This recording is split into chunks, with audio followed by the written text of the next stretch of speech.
লোকালয়ে আসে হাতির পাল, কিন্তু এটা দেখা যাচ্ছে লোকালয় থেকে জঙ্গলে না, লোকালয়েই এসেছিল।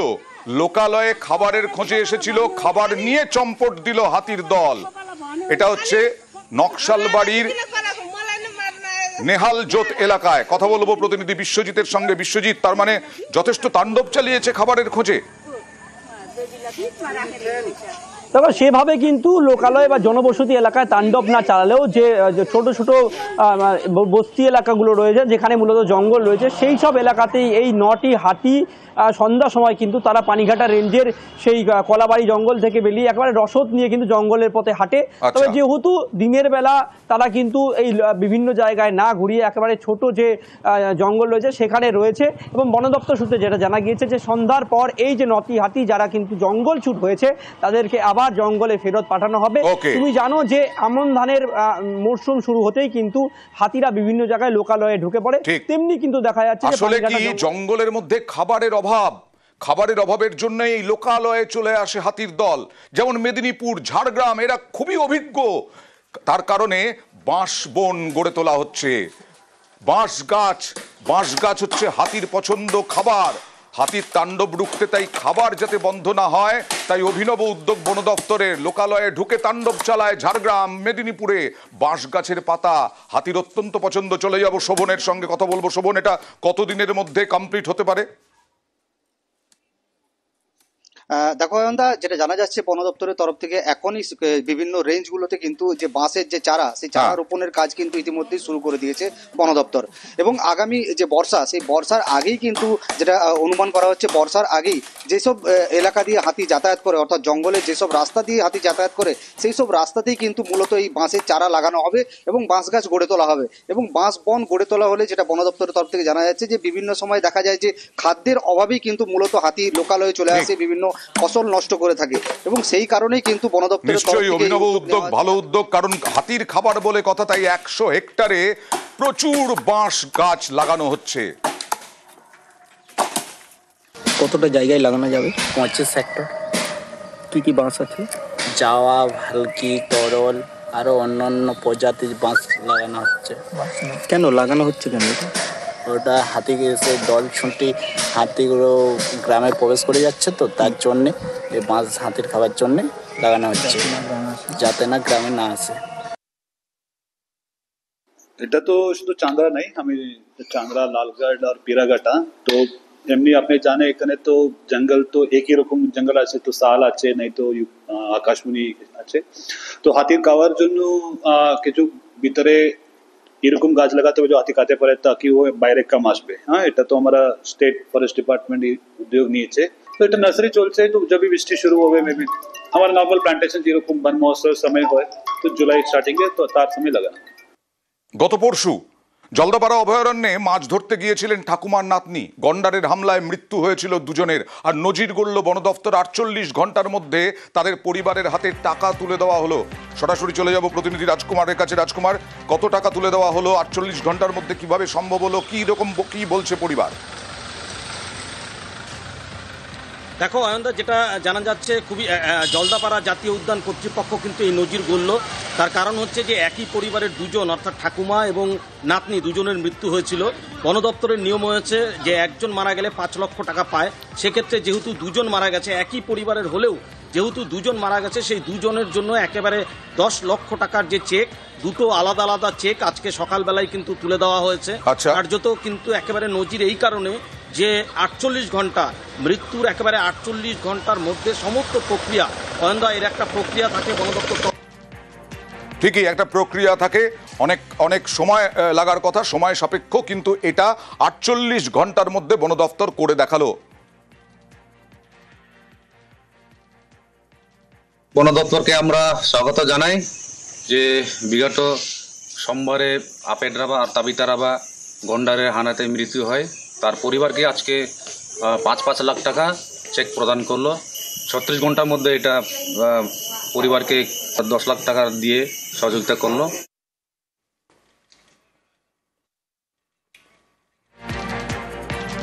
টিপি কোথায় পাবো?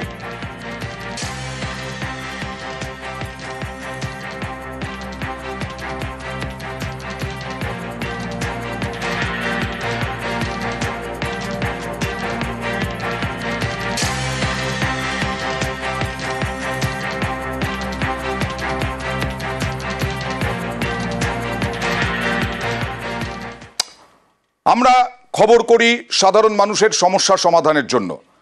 আমরা দেখিয়েছিলাম 29 এপ্রিল কোতলপুরে, বাঁকুড়ার কোতলপুরে এক্স রে মেশিন খারাপ গ্রামীণ হাসপাতালে।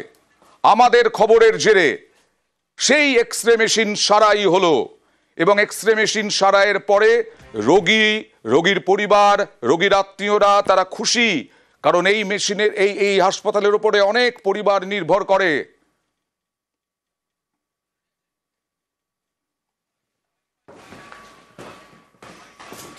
অনেকদিন ধরেই খারাপ ছিল, সাধারণ মানুষ পরিষেবা পাচ্ছিল না। তো খবরের জেরে মোটামুটি আজকে এক্সরেটা আবার নতুন ভাবে চালু হয়েছে এবং সাধারণ মানুষ সুবিধা পাচ্ছে, সুযোগ সুবিধা পাচ্ছে এবং আসছে। নিউজ 18 বাংলাকে আমরা সকলে মিলে ধন্যবাদ জানাই।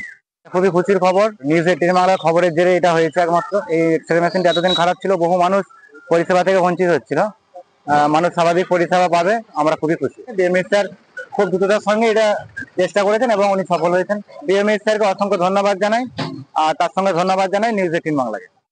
এখন মেশিনটা ঠিক করা হয়েছে, কিন্তু যেহেতু মেশিনটা আমাদের পুরোনো মেশিন, আমরা চেষ্টা করছি একটা নতুন মেশিন আনার। নতুন মেশিনটা এলে এই যে মাঝে মাঝে খারাপ হয়ে যাচ্ছে, এই প্রবলেমগুলো থাকবে না। আপাতত সার্ভিসটা চালু হয়েছে এবং ফুল ফ্রেজেই চালু হয়েছে। একে তো আড়িয়াদহ কামারহাটির ত্রাসে আতঙ্কে এখনো ভুগছেন সাধারণ মানুষ সুশোভন সরকেল এবং জয়ন্ত সিং এ, তার উপরে সোদপুরে তৃণমূল কর্মীর বাড়িতেই দুষ্কৃতীদের হামলা, দুষ্কৃতীদের তাণ্ডব, বাড়ি ঘর ভাঙচুর করা হলো। তৃণমূল কর্মীর বাড়ি গাড়িতে ভাঙচুর, প্রতিবাদ করায় হামলা, মদ খাওয়ার প্রতিবাদ করায় হামলা জানা যাচ্ছে। কথা বলবো প্রতিনিধি সুবীরের সঙ্গে। সুবীর, কি হলো? দেখো তোমাকে জানিয়ে রাখি, পানিহাটি পৌরসভার 15 নম্বর ওয়ার্ড, সে 15 নম্বর ওয়ার্ডের প্রান্তিক এলাকা, সেখানে কিন্তু তৃণমূল কর্মী তার বাড়িতে কিন্তু ভাঙচুর চালানো হয় এবং ভাঙচুর চালানোর পাশাপাশি তার যে টোটো চালায়ছে সেই টোটোতেও কিন্তু ভাঙচুর চালানো হয় এবং মদ্যপান এবং যে গাজার যে আসর বসে সেই মদ্যপানের প্রতিবাদ করাতেই কিন্তু এই ধরনের হামলা চালানো হয় এবং স্থানীয় যুবক গুড্ডু সিকদার সহ তার দলবলের বিরুদ্ধে অভিযোগ, খড়দহ থানায় অভিযোগ দায়ের হয়েছে। এখনো পর্যন্ত কিন্তু অভিযুক্তকে পুলিশ গ্রেফতার করতে পারেনি, তার খোঁজে বিভিন্ন জায়গায় তল্লাশি চালাচ্ছে। পুলিশ তাড়াতাড়ি পদক্ষেপ করুক, না হলে এইরকম ভাবে দুষ্কৃতী তাণ্ডব তো চলতেই থাকবে, কিছু বলাই যাবে না। একদমই ধন্যবাদ। গুড্ডু শিকদার বলে একজন আছেন, ওইখানে মদপাত খেয়ে এসে টোটো ভাঙলো, ভাঙার পরে আমরা আওয়াজ পাচ্ছি, আমি ঘর থেকে বেরোতে পারছি না ভয়ে, হাতে অস্ত্র ফস্ত্র আছে। তারপর দেখি গেট ধাক্কা, খুব জোরে জোরে ধাক্কা মারছে। আমরা প্রতিবাদ করেছিলাম, এই যে এখানে যেহেতু এরা উল্টো পাল্টা জিনিস করে, খাওয়া দাওয়া করে, নেশাবান করে। শান্তিনিকেতনে যারা রবীন্দ্র অনুরাগী, কোপাই নদীর অনুরাগী, সেই কোপাই নদীর অবস্থা দেখুন, যমুনার অবস্থা দেখেছিলেন। এই রকম ফেনা, এটা কি দূষণের কারণে? কি কারণ? কোপায়ে ফেনা রহস্য, ফেনায় ঢাকলো কোপাই নদী। দিন কয়েক ধরে এইভাবে কোপায়ে ফেনা জল, ফেনা দেখতে কোপায়ের পরে আবার ভিড়ও হচ্ছে। স্থানীয়রা কি বলছেন দেখুন। আগে তো আসেনি, এই 3 দিন ধরে এরকম আসছে জলটা। এই 3 দিন ধরে ফেনা বইছে? জলটা কালো আর ফেনা হচ্ছে। এর আগে কখনো হয়েছে কোপাই নদীতে? আগে হয়েছে কিনা বলতে পারবো না, অত খেয়াল নেই। আপনি কতদিন ধরে এখানে আছেন? আমি ওই 2 বছরের মতন আছি। 2 বছরে কখনো এত ফেনা দেখেছেন? না। আমরা অবশ্যই কোপাই নদী নিয়ে যথেষ্ট চিন্তায় সবাই, কারণ এইরকম ফেনা কেন? পরিবেশ বিজ্ঞানী স্বাতীনন্দী চক্রবর্তী কি বলছেন দেখুন। কোপাই নদীতে যে সাদা ফেনার মতো দেখা যাচ্ছে, এটা মূলত যেটা বোঝা যাচ্ছে যে আমাদের ওখানের যে কোপাই নদীটা, সেটা কিন্তু জলটা দূষিত হয়েছে এবং সেটা ধারণা করা যাচ্ছে যে ওর মধ্যে ফসফেট জাতীয় যদি কোনো বস্তু এসে পড়ে বা সেখানে যদি আরো কোনো অর্গানিক ম্যাটার্স যদি এসে মেশে, তাহলে কিন্তু এই ধরনের ফেনার সৃষ্টি হয় এবং সেটা অবশ্যই পরীক্ষা নিরীক্ষার মাধ্যমে কিন্তু আমাদের প্রথমত সেটা বুঝতে হবে যে আসল রিজনটা কি। এবারে আলিপুরদুয়ারের খবরে যাব। আলিপুরদুয়ার সাজতে চলেছে পুরো দমে পুজোর আগে। যে সমস্ত রাস্তা খারাপ সেই সমস্ত রাস্তা সারাই করা হবে। 30টা ওয়ার্ড, সেই 30টা ওয়ার্ডে পুজোর আগে সাজছে। পুরসভা ইতিমধ্যেই টেন্ডার দেখেছে। কত কোটি টাকার টেন্ডার, কিভাবে পরিকল্পনা, সরাসরি চলে যাব, সংক্ষেপে জানবো রাজকুমারের কাছে। রাজকুমার।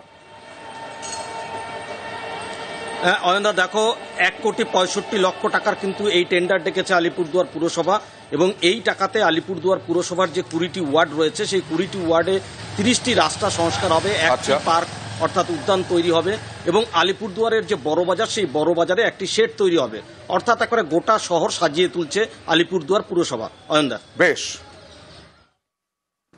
1,65,00,000 টাকা ব্যয় আলিপুরদুয়ার পৌরসভার 20টা ওয়ার্ডের মধ্যে পিচের এবং ঢালাইয়ের প্রায় 30টা রাস্তা করা হবে, গার্ডওয়াল 12টা জায়গায় করা হবে, কালভার্ট 9টা জায়গায় করা হবে এবং একটা নতুন পার্ক করা হবে 19 নম্বর ওয়ার্ডে। এবং আপনারা জানেন আলিপুরদুয়ারের বড় বাজার 11,50,000 টাকা দিয়ে একটা শেড নির্মাণ করবে। আমাদের সব রকম রাস্তাঘাটে টেন্ডার করা আছে, বেশিরভাগ রাস্তাঘাটে। আশা করছি আমরা